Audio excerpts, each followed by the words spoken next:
नमस्कार, welcome to दिनामी economy and economics. इस वीडियो में हम बात करेंगे forward and backward shifting of a tax. इसके पहले हमने वीडियो में बताया था इम्पैक्ट एंड इंसिडेंस। इंसिडेंस उस व्यक्ति के ऊपर होता है जो अंततः कर का भुगतान करता है। तो इंसिडेंस ये होता कैसे है?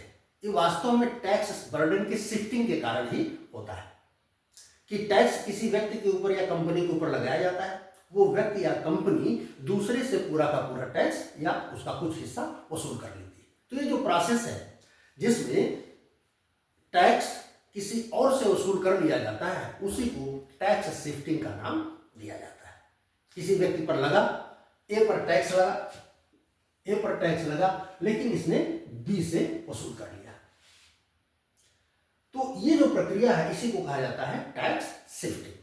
ये शिफ्टिंग जो होती है वो दो प्रकार से हो सकती है, एक है फॉरवर्ड शिफ्टिंग और दूसरी है बैकवर्ड शिफ्टिंग। फॉरवर्ड शिफ्टिंग में क्या होता है? फॉरवर्ड शिफ्टिंग इसमें क्या होता है कि जो टैक्स बर्डन है वो सेलर के द्वारा बायर के ऊपर शिफ्ट कर दिया जाता है। मतलब कि टैक्स लगेगा सेलर के ऊपर, लेकिन वो टैक्स का पैसा बायर से वसूल कर लेगा, जो उससे सामान खरीदेगा उससे वसूल कर लेगा। इसको कहते हैं फॉरवर्ड शिफ्टिंग। बैकवर्ड शिफ्टिंग क्या होती है? बैकवर्ड शिफ्टिंग में जो टैक्स बर्डन है वो बायर से सेलर के ऊपर शिफ्ट कर दिया जाता है। बायर से सेलर के ऊपर शिफ्ट कर दिया जाता है। टैक्स सरकार बायर पर लगा रही है, लेकिन बायर ने उसे सेलर के ऊपर शिफ्ट कर दिया, यानी सेलर से वसूल कर लिया। तो कैसे होता है इसको हम एक एग्जाम्पल से समझते हैं। जैसे मान लीजिए कि कोई दुकान है जो मैंगो शेक की दुकान है, और उस दुकान में एक ग्लास मैंगो शेक की कीमत 45 रुपए रखी हुई है।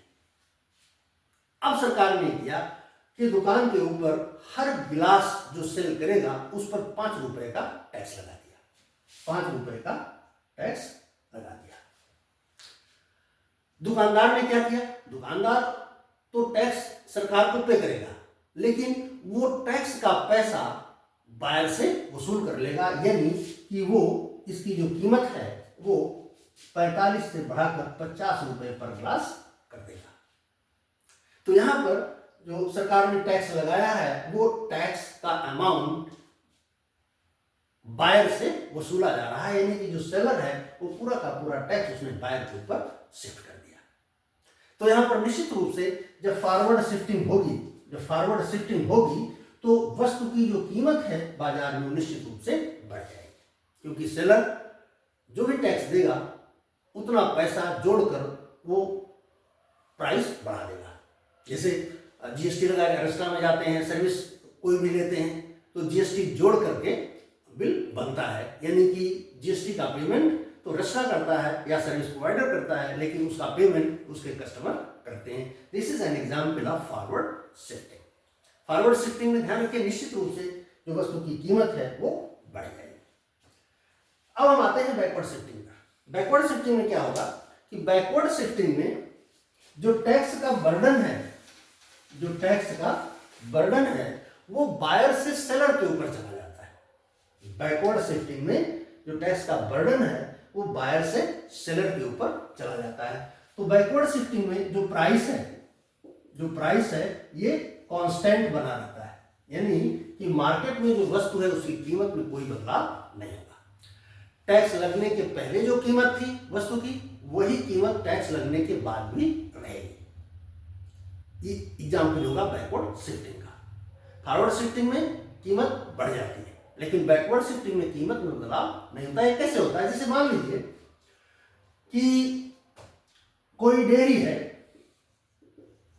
जो किसानों से मिल्क कलेक्ट करती है, किसानों से दूध लेती है। सपोज कि 30 रुपए पर लीटर के हिसाब से किसानों से कोई डेयरी दूध खरीदती है। अब सरकार ने क्या किया? सरकार ने यह कह दिया कि हम हर लीटर पर 2 रुपए टैक्स लेंगे। सरकार ने कह दिया कि 2 रुपए हम टैक्स लेंगे। अब डेयरी के सामने ऑप्शन है कि ये चाहे तो दूध की कीमत मार्केट में 30 रुपए से बढ़ाकर 32 रुपए कर दे। जो ग्राहक दूध खरीदेंगे वो 32 रुपए में खरीदेंगे। तो ये अगर ऐसा करती है डेयरी तो ये फॉरवर्ड शिफ्टिंग का एग्जाम्पल हो जाएगा। लेकिन इसके पास एक ऑप्शन और है, और वो ऑप्शन ये है कि बजाय ये कीमत बढ़ाने के डेयरी ये कर दे कि जिन किसानों से ये दूध खरीद रही है उनका जो भी परचेज प्राइस है, 30 रुपए लीटर ये दूध खरीद रही है, जो परचेज प्राइस है 30 रुपए लीटर, इसको घटाकर 28 रुपए कर दे। अभी तक ये dairy before imposition of tax किसानों से डेयरी 30 रुपए में दूध खरीद रही थी। आफ्टर इम्पोजिशन ऑफ टैक्स ये जो डेयरी है ये 28 रुपए पर लीटर के हिसाब से किसानों से दूध खरीदने लग गया है।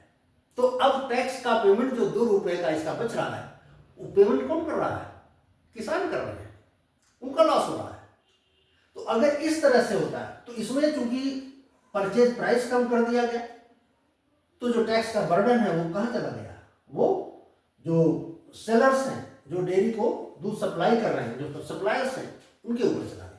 तो इस स्थिति में इसकी कीमत में कोई बदलाव नहीं होगा।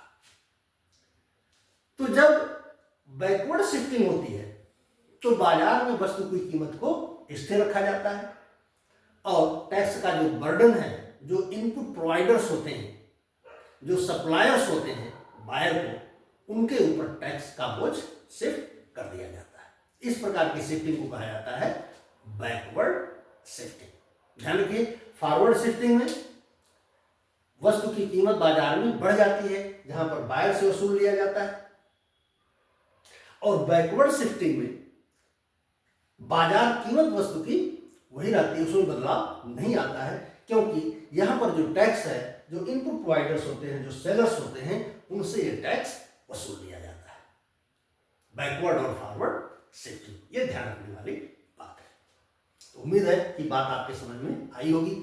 कोई बात समझ में नहीं आई है तो कमेंट के माध्यम से आप हमें जरूर बताएं।